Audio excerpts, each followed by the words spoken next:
A curious wanderer. आइए इस ब्रह्मांडीय सफर में चलते हैं। आज हम जिस चीज के पन्ने पलटने जा रहे हैं वो कोई आम विषय नहीं है। हम एक ऐसे प्राचीन और रहस्यमयी तत्व की बात करेंगे जिसे हमारी दुनिया सिर्फ प्यास बुझाने के लिए जानती है। लेकिन सच कहूं तो ये कोई साधारण तरल नहीं है। ये महाशून्य के भयानक अंधकार में रची गई एक जादुई रस विद्या है, एक महान ब्रह्मांडीय कलाकृति। इस बात पर जरा गौर कीजिए।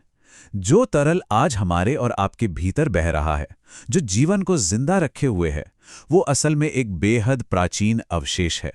ये ब्रह्मांड के सबसे शुरुआती महाकाय तारों की अराजक और प्रलयकारी मौत के बीच गढ़ा गया था। मतलब ये सिर्फ पानी नहीं है, ये ब्रह्मांड के इतिहास का तरल रूप है।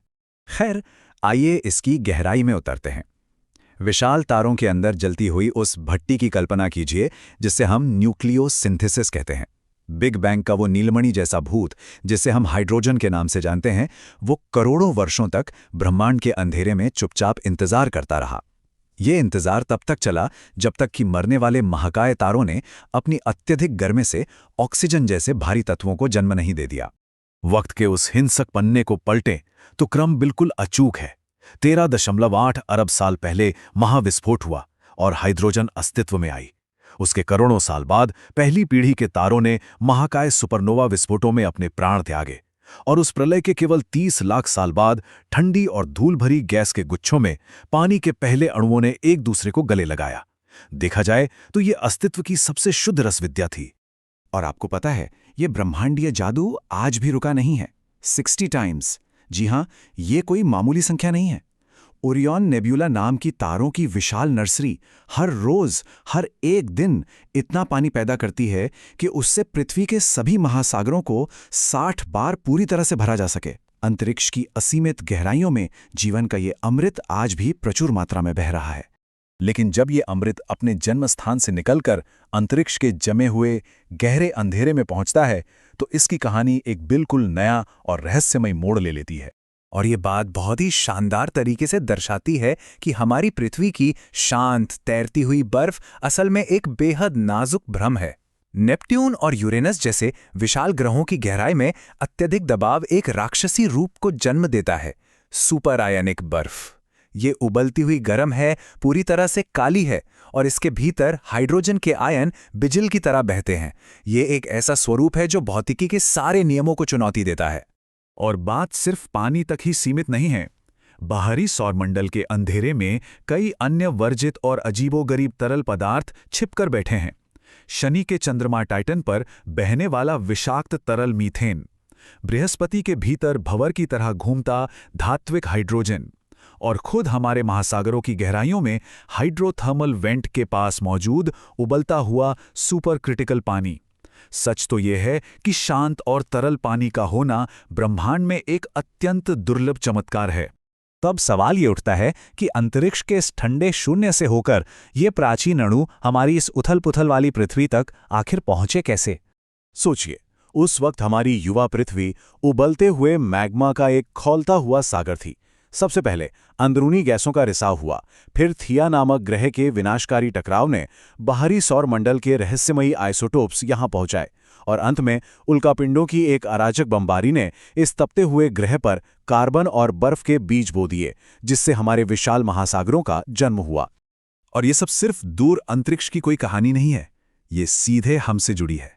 60%, एक इंसान के शरीर का लगभग 60% हिस्सा इसी प्राचीन ब्रह्मांडीय रसायन से बना है। हमारे भीतर बहने वाली हर एक बूंद अंतरिक्ष के उस उथल-पुथल भरे प्रलयंकारी इतिहास का एक सीधा और जीवित प्रमाण है। चलिए अब हमारे सौर मंडल के उन सुदूर और ठंडे इलाकों की तरफ चलते हैं, जहां बर्फ की मोटी ढालों के नीचे आज भी विशाल और गुप्त महासागर छिपे हुए हैं। चलिए आगे बढ़ते हैं और देखते हैं कि ये सिलसिला कैसे जुड़ता है।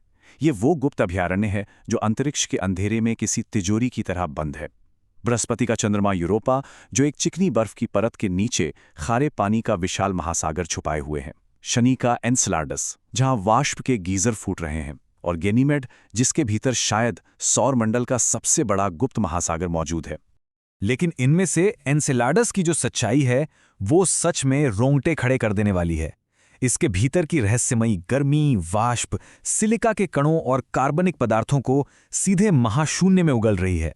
ये बिल्कुल वही रासायनिक संकेत हैं जो पृथ्वी के गहरे समुद्र में स्थित हाइड्रोथर्मल वेंट से मिलते हैं, यानी ठीक वो जगहें जहां शायद हमारे ग्रह पर कभी जीवन की शुरुआत हुई थी।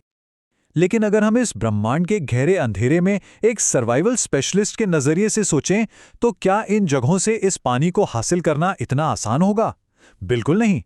तो यहाँ सबसे अहम बात यह है कि शुद्ध पानी का मिलना एक क्रूर चुनौती है। हमारी अपनी पृथ्वी जैसे जल से भरे ग्रह पर भी 97% पानी अत्यधिक खारा है, 2% बर्फ में जमा है, केवल 1% ही ताज़ा पानी है। कुदरती तौर पर पीने लायक पानी ब्रह्मांड की सबसे दुर्लभ विलासिताओं में से एक है, और शून्य की ये विषाक्तता इसे पूरी तरह से एक सर्वाइवल हॉरर बना देती है। जरा सोचिए, अगर कोई अंतरिक्ष अन्वेषक यूरोपा जैसे किसी परग्रही महासागर से सीधे एक घूंट पानी पी ले, तो वो पानी अमोनिया, भारी धातुओं और खतरनाक लवणों से इतना दूषित है कि वो शरीर को अंदर से सुखा देगा। ये जीवनदायी नहीं, बल्कि एक बेहद दर्दनाक मौत का कारण बनेगा। इसलिए भविष्य के अन्वेषकों को एक बहुत ही कठोर और थका देने वाली प्रक्रिया से गुजरना होगा। पहले क्रेटर से उस जहरीली बर्फ का खनन करना होगा, फिर भारी ऊर्जा लगाकर उसे पिघलाना होगा, और अंत में रिडीसैलिनेशन और रिवर्स ऑस्मोसिस के जरिए उन परग्रही जहरों को काटकर उसे शुद्ध अमृत में बदलना होगा। ये अस्तित्व की लड़ाई कोई आसान काम नहीं होगी। तो इस पूरे अध्ययन का निचोड़ क्या है? पानी इस ब्रह्मांड में हर जगह मौजूद है, लेकिन पानी का एक साफ, ताज़ा गिलास एक अविश्वसनीय रूप से अनूठी सांसारिक विलासिता है। अंतरिक्ष के ठंडे अंधकार में ये अणु तो प्रचुर मात्रा में मिल जाएगा, लेकिन जीवन को बनाए रखने वाला इसका शुद्ध रूप सच में एक बड़ा चमत्कार है। और अंत में ये सब हमें एक बहुत ही बेचैन कर देने वाले सवाल पर लाके खड़ा कर देता है। अगर पानी की ये रसविद्या ब्रह्मांड के पहले तारों की प्रलयकारी मौत में लिखी गई है, तो क्या जीवन का उभरना एक सामान्य ब्रह्मांडीय नियति है, या फिर इस अनंत अंधकार में पनपने वाला ये एक अकेला अलग थलग चमत्कार है? रात के आसमान की ओर देखते हुए तारों के बीच छिपे उन वर्जित और तरल रहस्यों पर विचार करने का शायद अब सही समय आ गया है।